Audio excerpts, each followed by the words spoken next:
What's going on, everybody? It's Tyler here again. Hope everybody had a fantastic 4th of July. My wife and I went down to the beach, had some food, some drinks, watched a lot of awesome fireworks. We had a great time.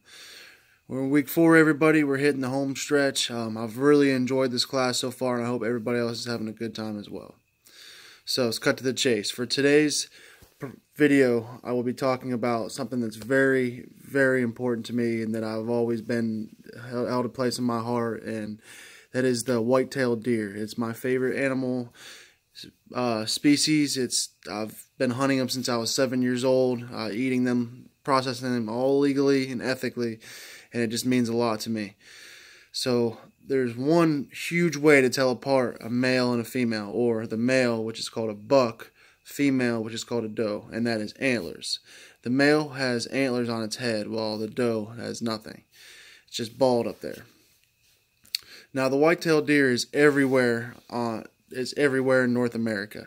It's native to the United States, Canada, Mexico, Central America, South America, and they even go as south as Peru and Bolivia.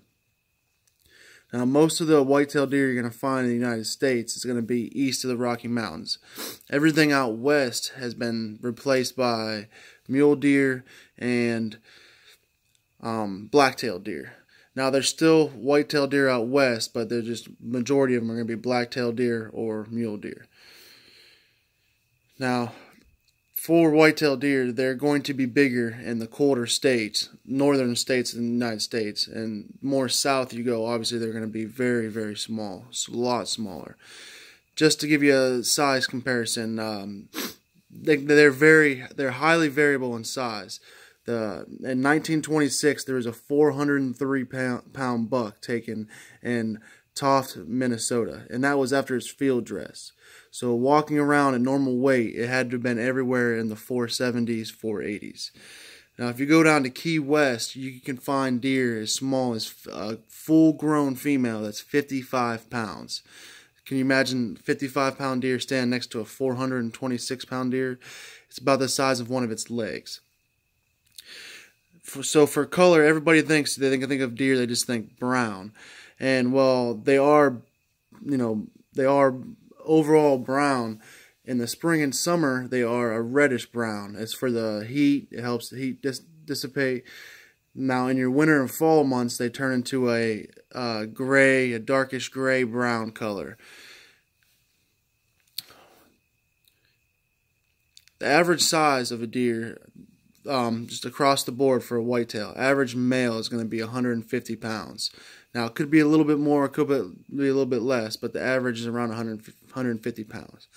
For a female, it's going to be anywhere from 90 to 100 pounds is the average size, full-grown female adult. For vision for deer, they are fully colorblind. That's why you ever notice a lot of hunters are wearing orange or red or hot pink. That is for the safety of a hunter, because a deer can't pick out the difference of orange or green, blue, red. It all looks the same. So that is for us to be safe from accidental shots or anything to that nature. Now, for the antlers for a male, they start to grow them in early spring, but they are covered in a soft, shiny looking substance that's called velvet.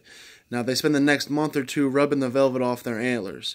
And they'll have their antlers all the way through the fall and winter, and they start shedding them as soon as every female in the area has been bred. And after that, they start shedding them, and that normally happens late December all the way to mid-February.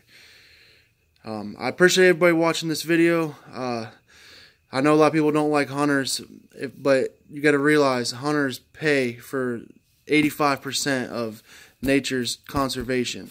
So we're the ones who are driving animal conservation. It's something that's very important to me. It's something I want to be a part of the rest of my life. I hope everybody got a little bit out of this, and you guys have a good week. Thank you.